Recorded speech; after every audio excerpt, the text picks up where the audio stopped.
ನಾವು ಸಮಾಜದ ಆಗು ಹೋಗುಗಳ ಪರಿಜ್ಞಾನ ಪರಿಕಲ್ಪನೆ ನಮಗಿರಬೇಕು. ದೇವರು ಪ್ರತ್ಯಕ್ಷ ನನಗೆ ನಾನು ಅಷ್ಟೇ ಕೇಳೋದು, ಈ ಸಮಾಜದ ಎಲ್ಲ ಬಡವರನ್ನ ಶ್ರೀಮಂತರನ್ನಾಗಿ ಮಾಡು. ಅಮ್ಮ ಮರಣವನ್ನು ಹೊಂದಿದ ದಿವಸ ನನ್ನ ಮತ್ತು ಅಮ್ಮನ ಬಾಂಧವ್ಯ ಯಾವ ರೀತಿ ಇತ್ತು ಅಂತ ಹೇಳಿದ್ರೆ, ಅವತ್ತು ನನಗೆ ಮನವರಿಕೆ ಆಯಿತು. ಸಾಲು ಸಾಲಾಗಿ ಸಹಸ್ರ ಸಂಖ್ಯೆಯಲ್ಲಿ ಬಂದಿದ್ರು. ಮನುಷ್ಯನಿಗೆ ಪ್ರಥಮಾದ್ಯತೆ ಸಂಸಾರ.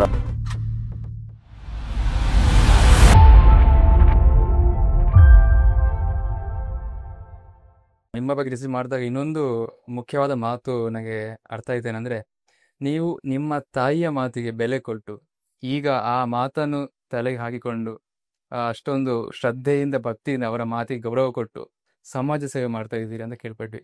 ತಾಯಿ ಏನು ಅಂತ ಹೇಳಿದ್ರು? ಪ್ರತಿಯೊಬ್ಬರಿಗೂ ಜೀವನದ ಆದರ್ಶ ಅಂದ್ರೆ ತಾಯಿ. ತಾಯಿ ಮನೆಯೇ ಮೊದಲ ಪಾಠಶಾಲೆ, ಜನ್ಮ ಕೊಟ್ಟಂತಹ ತಾಯಿಯೇ ಮೊದಲ ಗುರು. ನನ್ನ ಅಮ್ಮ ಒಂದು ಟೀಚರ್ ಆಗಿದ್ರು. 2021 ಆಗಸ್ಟ್ 13 ನಾಗರ ಪಂಚಮಿಯ ಪರ್ವಕಾಲದಲ್ಲಿ ಅವರು ಅಸ್ತಂಗತ ಆದರು.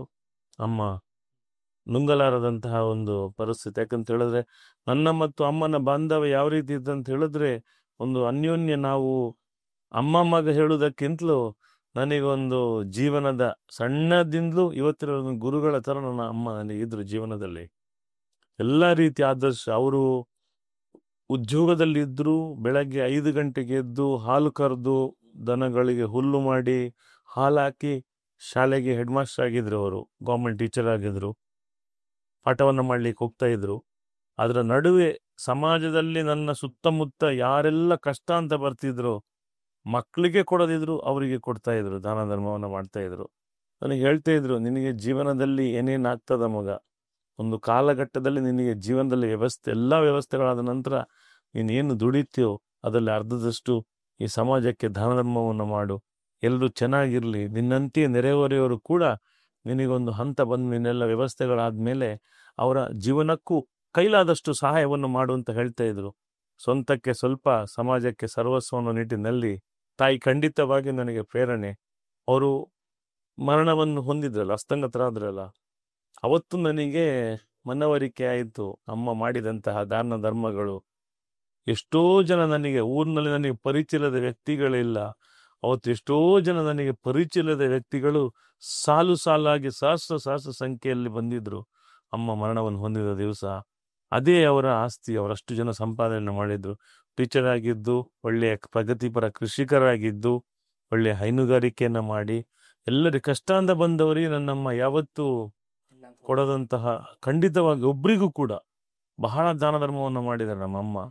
ಅದು ನನಗೆ ಪ್ರೇರಣೆಯಾಯಿತು. ನನ್ನ ಮನೆಯಲ್ಲಿ ನಾನು ಮತ್ತು ಅಣ್ಣ ಮಾತಾಡ್ತಿರ್ತೇವೆ. ಮಕ್ಕಳಿಗೆ ಏನಾದರೂ ಎಮರ್ಜೆನ್ಸಿ ಇದ್ರೆ ಇಲ್ಲ ಅಂತ ಹೇಳ್ತಿದ್ರು. ಆದರೆ ಕಷ್ಟ ಅಂತ ಬಂದವನಿಗೆ ಮಕ್ಕಳಿಗೆ ಇಲ್ಲ ಅಂತ ಸುಮ್ಮನೆ ಹೇಳಿ ಕೂಡ ಆ ಕ್ಷಣವನ್ನ ಮರೆಮಾಚಿಸ್ಬೇಕು ಅಂತ ಹೇಳಿದ್ರು. ಆ ಕ್ಷಣದಲ್ಲಿ ಇನ್ನೊಬ್ರು ಯಾರು ಕಷ್ಟ ಅಂತ ಬಂದ್ರೆ ಅವನು ಎತ್ತಿ ಕೊಡ್ತಾ ಇದ್ರು. ಸಮಾಜ ಸೇವೆ, ಸಮಾಜಕ್ಕೆ ಬಹಳ ಕೊಡುಗೆ ಇತ್ತು ಅವ್ರಿಗೆ. ಎಷ್ಟೋ ನನಗೆ ಗೊತ್ತಿಲ್ಲದ ಹಾಗೆ ಎಷ್ಟೋ ಹಣಕಾಸಿನ ವ್ಯವಸ್ಥೆ ಅವ್ರು ಹೊರಗೆ ಕೊಟ್ಟಿದ್ರು. ಅದು ಲೆಕ್ಕವೇ ಇಲ್ಲ. ತುಂಬ ಜನ ಕೊಡ್ಲಿಕ್ಕಿದೆ, ನಾವು ಅದನ್ನು ಕೇಳಲೂ ಇಲ್ಲ. ಬಟ್ ನಾನು ನಿಮ್ಗೆ ಹೇಳುದು, ಅಷ್ಟು ದಾನ ಧರ್ಮ ಮಾಡಿ ಕನಿಷ್ಠ ಒಂದು 50 ಮನೆ ಆದ್ರೂ ಅವರಿಂದಾಗಿ ಬೆಳಗಿರ್ಬೋದು, ಕನಿಷ್ಠ ಪರಿಪೂರ್ಣವಾಗಿ. ತಾಯಿಯ ಪ್ರೀತಿ ನಿಮ್ಮ ಮೇಲೆ ಅಲ್ಲ, ಇಡೀ ಊರಿನ ಎಲ್ಲರ ಮೇಲೆಯೂ ಪ್ರೀತಿ ಖಂಡಿತ ಇತ್ತು. ಅವರು ಟೀಚರ್ ಆಗಿದ್ರು. ಇವತ್ತಿಗೂ ಕೂಡ ಅವರ ಅನೇಕ ಸ್ಟೂಡೆಂಟ್ಗಳು ನನ್ನನ್ನು ಮಾತಾಡಿಸ್ತಾರೆ. ನನಗೆ ಮತ್ತೆ ಯಾವುದೇ ಒಂದು ಜಾತಿ ಮತ ಭೇದ ಇಲ್ಲದೆ ನಾನಿವತ್ತು ಗುರುತಿಸಿಕೊಂಡಿದ್ದೇನೆ. ಯಾಕಂತ ಹೇಳಿದ್ರೆ ಅದು ಅಮ್ಮನ ಪ್ರೇರಣೆ. ಅಮ್ಮನಿಂದಾಗಿ ನನಗೆ ಬಹಳ ಅನುಕೂಲಗಳು ಆಗಿದೆ. ಅವರು ಮರಣವನ್ನು ಅಪ್ಪಿದ ನಂತರ ನನಗೆ ಬಹಳವಾಗಿ ಜನ ನನ್ನನ್ನು ಗುರುತಿಸ್ಲಿಕ್ಕೆ ಪ್ರಾರಂಭ ಮಾಡಿದ್ರು. ಈ ಸಮಾಜದಲ್ಲಿ ಅವರೊಂದು ಆಶೀರ್ವಾದದಿಂದ ನನಗೆ ಸಮಾಜದ ಒಂದು ಒಳ್ಳೆಯ ಪ್ರೇರಣೆ ಸಿಕ್ಕಿದ್ದಾನೆ ಸಮಾಜ ಸೇವೆಗೆ. ಈಗ ಪ್ರಸ್ತುತವಾಗಿ ಸಮಾಜ ಸೇವೆ ಮಾಡ್ತಾ ಇದ್ದೀರಾ. ನಿಮ್ಮ ಮನೆಯಲ್ಲಿ, ಕುಟುಂಬದಲ್ಲಿ ಹೆಂಡತಿ ಆಗಿರ್ಬೋದು, ಮಕ್ಕಳು ಹೇಗೆ ಸಪೋರ್ಟಿವ್ ಆಗಿದ್ದಾರೆ ನಿಮಗೆ? ನನ್ನ ಮನೆಯವರವರು ತೀರ್ಥಹಳ್ಳಿ, ತಾರಾಮಣಿ, ಮತ್ತು ನನಗೆ ಮಗಳು ಸಾಯಿಕ್ಷಾ 7ನೇ ತರಗತಿಯಲ್ಲಿ, ಮತ್ತೆ ಮಗ UKGಯಲ್ಲಿ ಓದ್ತಾ ಇದ್ದಾನೆ, ಸಾಯಿ ಮೋರಿಯನ್. ಸಂಪೂರ್ಣ ಸಹಕಾರ ಇದೆ ಅವರಿಗೆ. ಪ್ರಾರಂಭ ದಿನಗಳಲ್ಲಿ ಅವರಿಗೆ ಪ್ರತಿ ವಾರ ನಾನು ದೂರದ ಬೆಂಗಳೂರಿಂದ ಊರಿಗೆ ಬರೋದು ಒಂಥರ ಬೇಸರ ಆಗ್ತಿತ್ತು.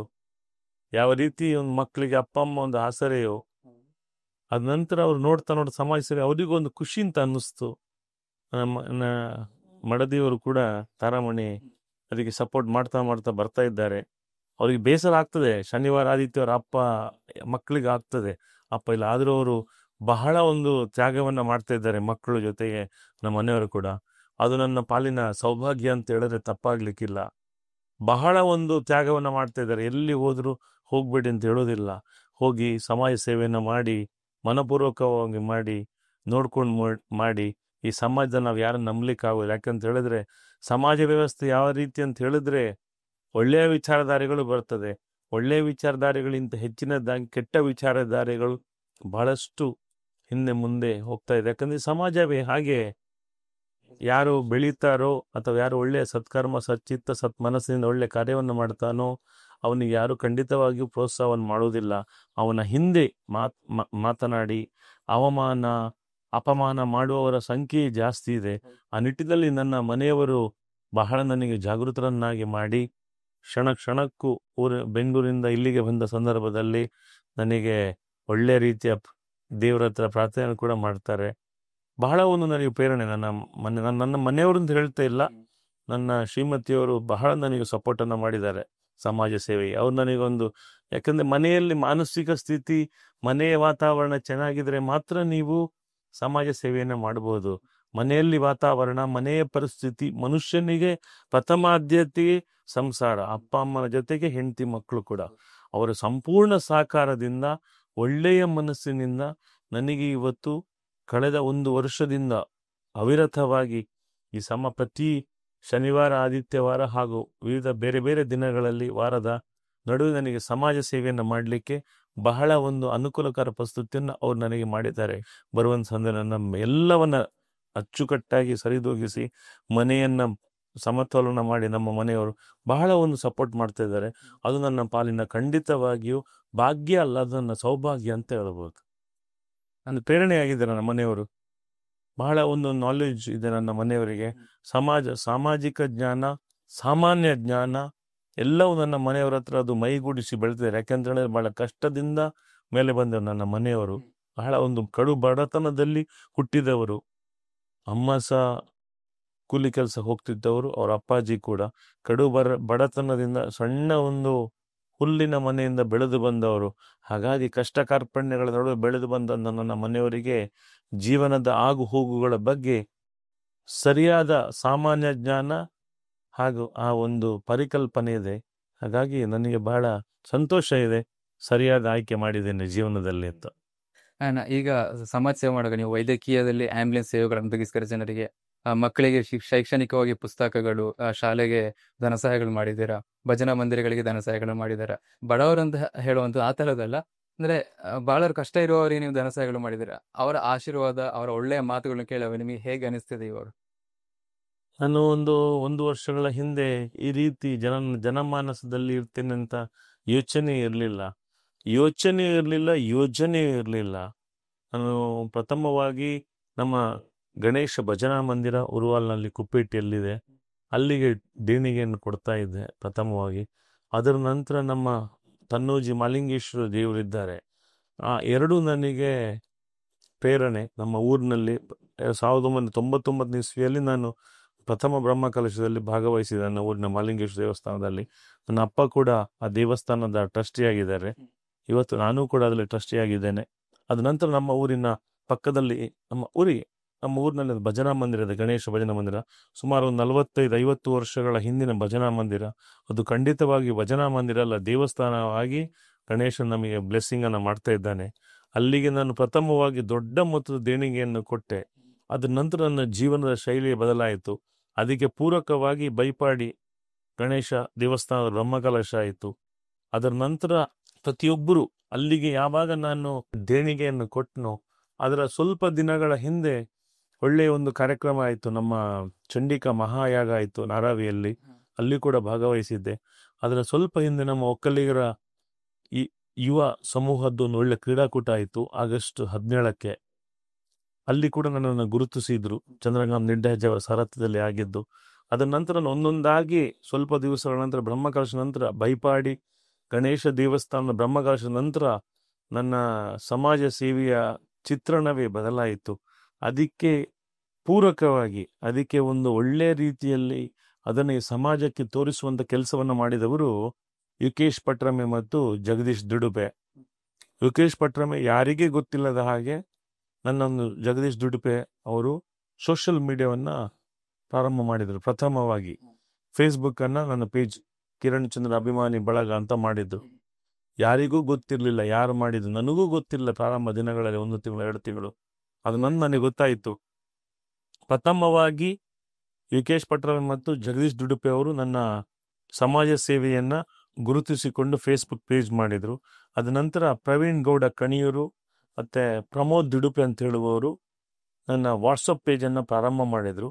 ಅದ್ರ ಜೊತೆಯಾಗಿ ಪ್ರಾರಂಭದ ದಿನಗಳಿಂದ ಕಂಬಳಕ್ಕೆ ಹೋಗುವ ಸಂದರ್ಭ ಇರಬಹುದು ಅಥವಾ ನನಗೆ ಎಲ್ಲಾದರೂ ಹೋಗುವ ಸಂದರ್ಭದಲ್ಲಿ ನನ್ನ ಹತ್ತಿರ ಸಂಬಂಧಿಯಾಗಿರುವಂತಹ ಭರತ್ ಗೌಡ ಮುಂಡ್ರೊಟ್ಟು ಅವ್ರು ನನಗೆ ನಿಂತು ಈ ಸಮಾಜ ಸೇವೆಗೆ ಪುಷ್ಟಿಯನ್ನು ಕೊಟ್ಟರು.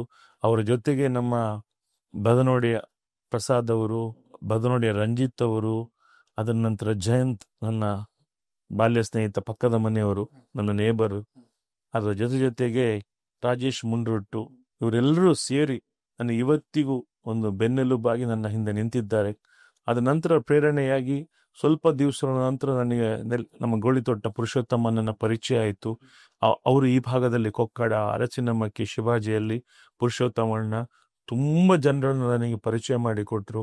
ಅದ ನಂತರ ಹಾಗೆ ಬರುಬರ್ತಾ ದಿನಗಳಲ್ಲಿ ದಿನೇಶ್ ಮಲೆಬೆಟ್ಟು ಇರ್ಬೋದು, ಬೇರೆ ಬೇರೆ ನನ್ನ ಸಮಾಜ ಸೇವೆಯನ್ನ ಒಂದೊಂದಾಗಿ ಜೊತೆಯಾಗ್ತಾ ಬಂತು. ಪ್ರತಿ ವಾರ ಇವತ್ತು ಅಲ್ಲಿ, ಇವತ್ತು ಇಲ್ಲಿ. ಆರಂಭದ ದಿನಗಳಲ್ಲಿ ಚಂದ್ರಶೇಖರ್ ಅಂತ ಕೂಡ ನನ್ನ ಜೊತೆ ಇದ್ರು. ಅವ್ರು ಇವತ್ತು ಉದ್ಯೋಗದ ನಿಮಿತ್ತ ಪ್ರದೇಶಕ್ಕೆ ಹೋಗ್ಬೇಕು ಅಂತ ಈಗ ನನ್ನ ಜೊತೆ ಬರ್ತಾ ಇಲ್ಲ. ಪ್ರಾರಂಭದ ದಿನಗಳಲ್ಲಿ ಚಂದ್ರಶೇಖರ್ ಅವರು ಕೂಡ ನನ್ನ ಜೊತೆ ಒಳ್ಳೆ ಸಹಕಾರವನ್ನು ಕೊಟ್ಟರು. ಪ್ರಾರಂಭದ ದಿನಗಳಲ್ಲಿ ಪುರುಷೋತ್ತಮಣ್ಣ ಮತ್ತೆ ನಮ್ಮ ಇನ್ನೊಬ್ರು ಪುರುಷೋತ್ತಮ್ ಶಿಶಿಲ ಅಂತ ಪರಿಚಯ ಮಾಡಿಕೊಟ್ಟು ಪುರುಷೋತ್ತಮಣ್ಣ, ಅದಂತ ಇನ್ನೊಬ್ರು ತುಕಾರಾಮ್ ಶಿಶಿಲ ಅಂತ ಹೇಳಿ, ಮತ್ತೆ ಕರುಣಾಕರ್ ಶಿಶಿಲ, ಅನೇಕ ಜನರು, ಮತ್ತೆ ಪ್ರದೀಪ್ ನಾವರ್ ಅಂತಿದ್ದಾರೆ, ಮತ್ತೆ ನಮ್ಮ ಆ ಭಾಗದಲ್ಲಿ ಒಳಂಬರ ಕಿಶೋರಣ್ಣ, ಸುಜಯಣ್ಣ, ಮತ್ತೆ ತ್ರಿಶೂಲ್ ಎಲೆಕ್ಟ್ರಾನಿಕ್ಸ್ನ ರಾಜೇಶ್ ಅವರು ಕೂಡ, ಸುಹಾನ ಐಸ್ ಕ್ರೀಮ್ನ ಸತೀಶ್ ಅಣ್ಣ, ತುಂಬ ಅನೇಕ ಕಾರ್ಯಕ್ರಮನ ಜೊತೆಯಾಗಿಸಿದರು.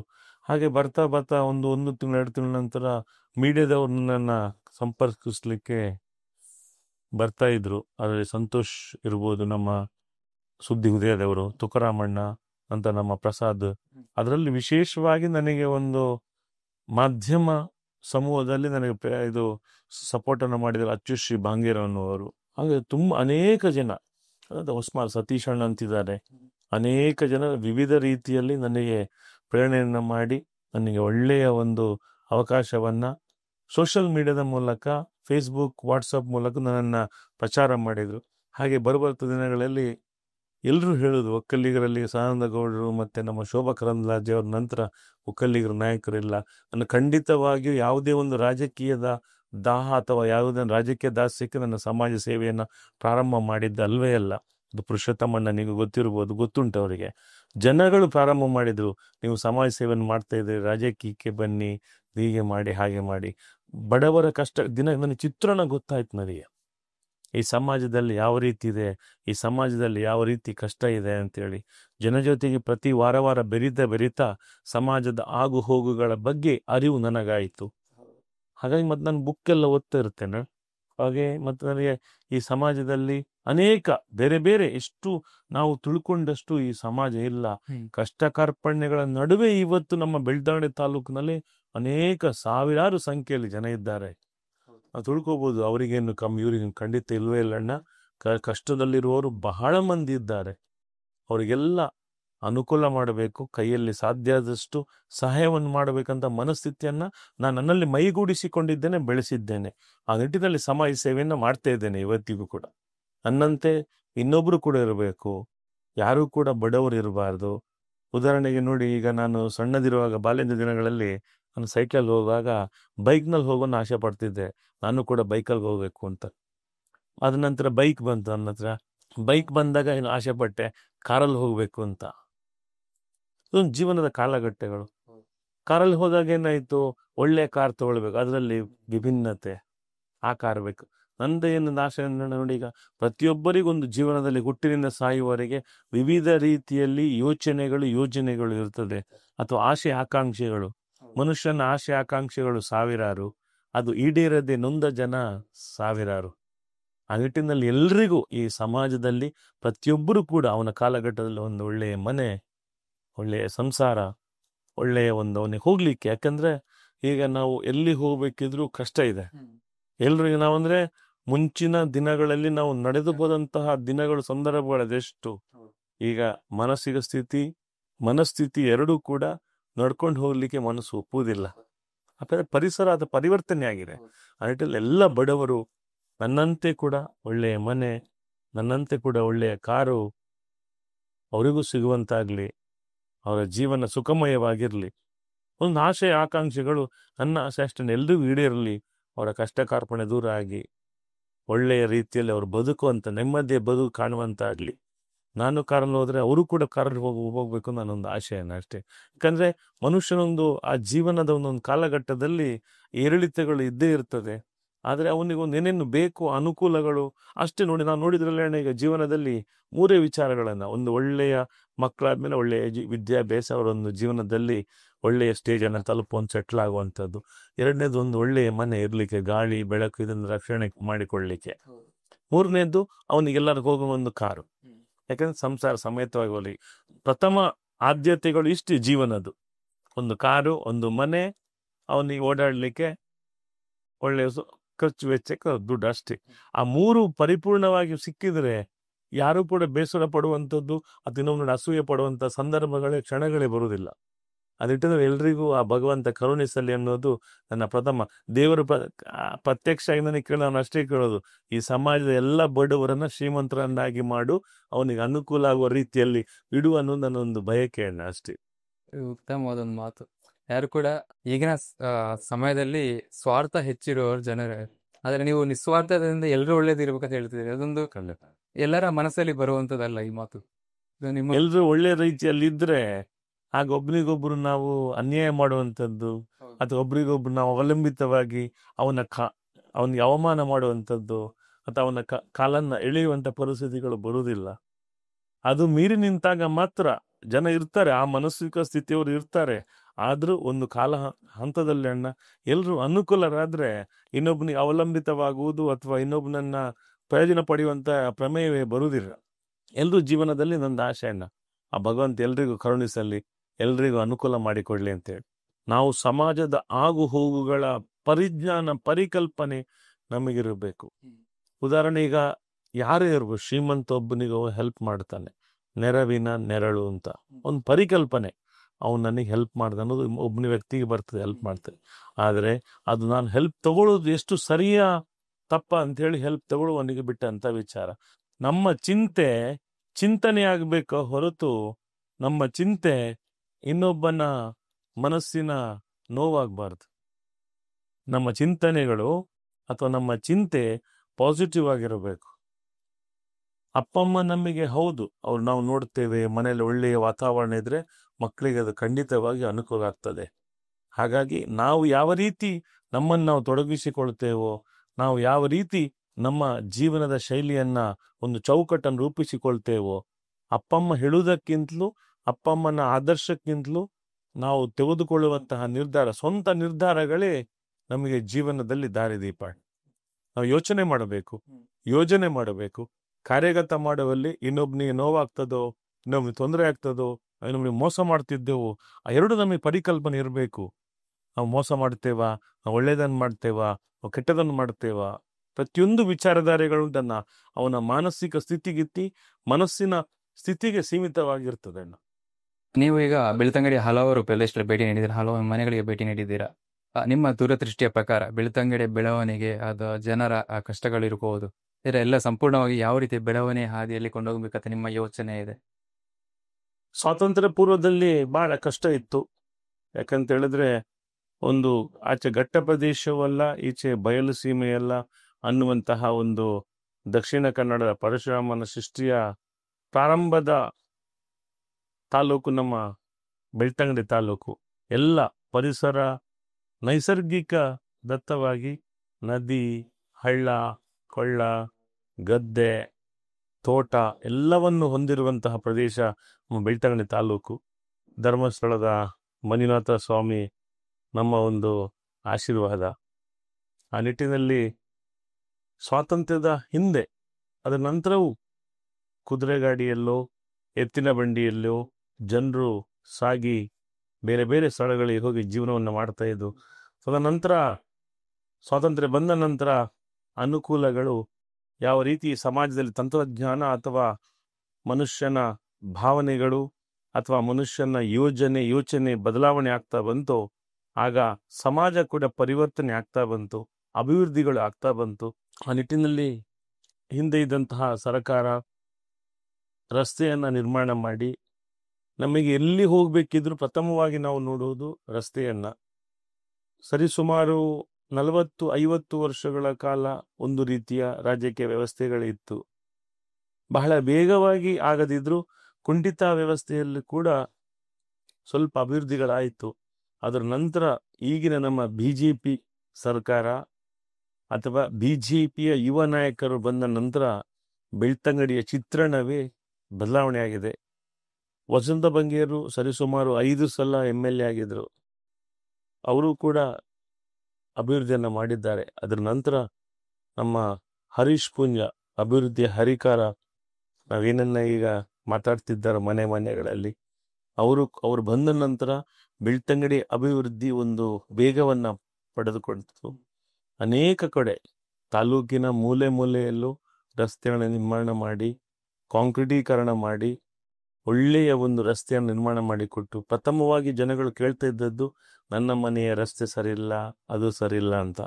ಅದಕ್ಕಿಂತಲೂ ವಿಶೇಷವಾಗಿ ನಾವು ಮನವರಿಕೆ ಮಾಡಬೇಕಾಗಿದ್ದು ನಮ್ಮ ಹೆಮ್ಮೆಯ ಘನ ಸರ್ಕಾರ ಭಾರತ ಸರ್ಕಾರದ ಈಗ ನಮ್ಮ ನೆನಪಿನಂಗಳದಲ್ಲಿರುವಂತಹ ಅಟಲ್ ಬಿಹಾರಿ ವಾಜಪೇಯಿ ಅವರ ಗ್ರಾಮ ಸಡಕ್ ಯೋಜನೆ.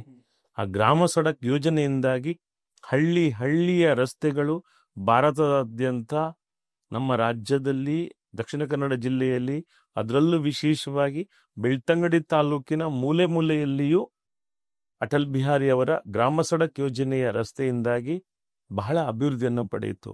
ರಸ್ತೆ ಅಭಿವೃದ್ಧಿ ಆದ ನಂತರ ಜನ ಕೂಡ ಪರಿವರ್ತನೆಯ ಹಾದಿಯನ್ನು ಹಿಡಿದ್ರು. ಅಂದರೆ ಯಾವುದೇ ಒಂದು ಒಳ್ಳೆಯ ಅಭಿವೃದ್ಧಿ ಕಾರ್ಯಗಳಿರ್ಬೋದು, ಅಥವಾ ಸಣ್ಣ ಪುಟ್ಟ ಇಂಡಸ್ಟ್ರಿ ಇರ್ಬೋದು, ಅಥವಾ ಟೂರಿಸಂ ಧರ್ಮಸ್ಥಳದಿಂದಾಗಿ ಅನೇಕ ಯಾತ್ರಾರ್ಥಿಗಳು ಬರುವಂಥ ಅವರಿಗೆ ವಸತಿ ವ್ಯವಸ್ಥೆಗಳಿರ್ಬೋದು, ಅಥವಾ ವಿಭಿನ್ನ ರೀತಿಯಲ್ಲಿ ಮನುಷ್ಯ ಬದಲಾವಣೆ ಆಗ್ತಾ ಬಂದ, ಅಭಿವೃದ್ಧಿ ಆಗ್ತಾ ಬಂತು.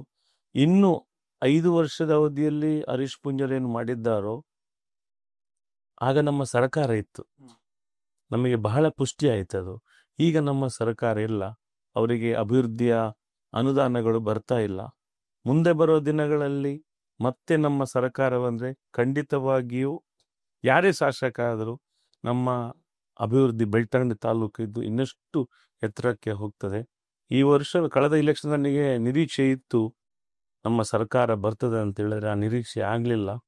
ಭಾಗ್ಯಗಳಿಂದಾಗಿ ನಮ್ಮ ಸೌಭಾಗ್ಯ ಕಳೆದುಕೊಂಡಿದ್ದೇವೆ. BJP ಸರ್ಕಾರ ಅಧಿಕಾರಕ್ಕೆ ಬರಲಿಲ್ಲ.